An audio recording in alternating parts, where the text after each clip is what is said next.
Love on the Frontier by Weston. The year was 1872, and the sun set golden over the sprawling Montana plains, painting the horizon with strokes of amber and crimson.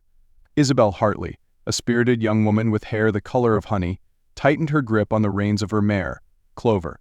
She had come to the town of Clearwater seeking independence, a place to prove she could make it on her own, despite society's expectations.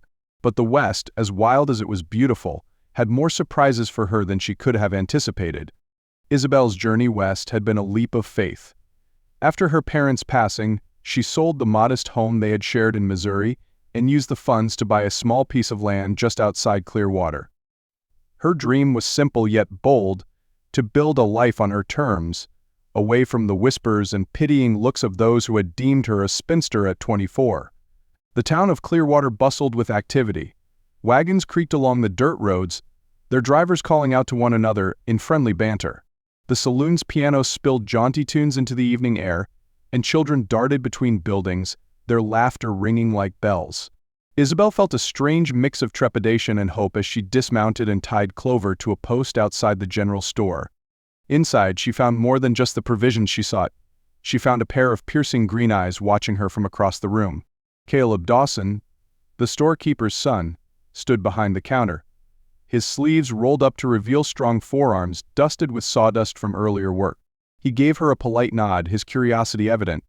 "New to town?" he asked, his voice deep and steady. Isabelle hesitated, then lifted her chin. "Just arrived. Isabelle Hartley. I'm starting a homestead just east of here." Caleb's brows lifted in surprise. "A homestead?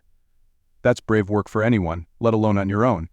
"I've never been one to shy away from hard work," she replied, her tone firm but not unkind. Something about his easy confidence put her at ease, though she wasn't about to let her guard down completely.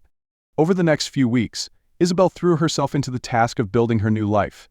She learned quickly how to mend fences, plant crops, and haul water from the creek that bordered her land. But the loneliness of the prairie nights often crept in, accompanied by the distant howl of wolves and the haunting whistle of the wind. Caleb began stopping by unannounced, always under the pretense of lending a hand.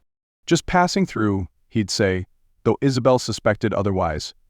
He helped her repair a broken wagon wheel, brought supplies from town, and even taught her how to shoot her father's old rifle. Their conversations grew longer, filled with laughter and shared stories of their lives. One evening, after a long day of work, Caleb and Isabelle sat on her porch, watching the sun dip below the horizon. "You've done more in 2 months than most folks do in a year," Caleb said, admiration clear in his voice. Isabelle smiled softly. "Sometimes I wonder if I bit off more than I can chew. But then I remember why I came here. I wanted freedom, Caleb. A chance to build something for myself." He nodded, his expression thoughtful. "Freedom's worth fighting for. But it doesn't mean you have to do it alone." The words hung between them, heavy with unspoken meaning. Isabelle's heart raced, and for a moment, she considered reaching for his hand. But fear of vulnerability held her back. She wasn't ready to let someone in, not yet. As the weeks turned to months, Isabelle's homestead flourished. Her small garden yielded enough vegetables to trade in town, and she even adopted a stray dog she named Jack. But just as she began to feel secure in her new life, trouble came knocking in the form of a land dispute.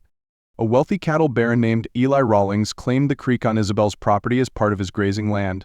He sent men to intimidate her, their threats veiled but unmistakable. "You'd do well to sell and move along, Miss Hartley," one of them warned. "The West isn't kind to those who don't belong." Determined not to be bullied, Isabelle sought advice from Caleb, who introduced her to the town's lawyer. Together, they pored over old land deeds and maps, uncovering proof that the creek was indeed hers. But confronting Rawlings would be dangerous, and Caleb insisted on standing by her side. The confrontation came on a brisk autumn morning. Isabelle and Caleb rode into town, armed with the documents and a resolve that belied their nerves. Rawlings, a towering man with a cold smile, dismissed their claims outright. But when Isabelle refused to back down, showing him the legal proof, his demeanor shifted from smug to menacing. "You've got guts, I'll give you that," Rawlings said, leaning in close enough for Isabelle to catch the scent of cigar smoke. "But guts don't mean much out here." Caleb stepped between them, his eyes blazing. "She's not alone in this, Rawlings. And you'd do well to remember that." Rawlings' men exchanged uneasy glances. The tension was palpable, but Rawlings eventually relented, though not without a final threat. "This isn't over," he growled before mounting his horse and riding away. Though victorious, the encounter left Isabelle shaken. Caleb stayed with her that evening, offering quiet support as they sat by the fire. "You were incredible today," he said softly. "I've never met anyone as strong as you." Isabelle met his gaze, her defenses finally crumbling. "I couldn't have done it without you." He reached for her hand, and this time she didn't pull away. In the warmth of the firelight, they shared their first kiss, a promise of partnership and love. From that day forward, Caleb and Isabelle faced the challenges of the West together. They built a life rooted in trust, resilience, and a love that grew as vast and enduring as the prairie itself. And though the land remained wild and unpredictable, they found in each other a steady haven, proof that even in the rugged heart of the frontier, love could thrive.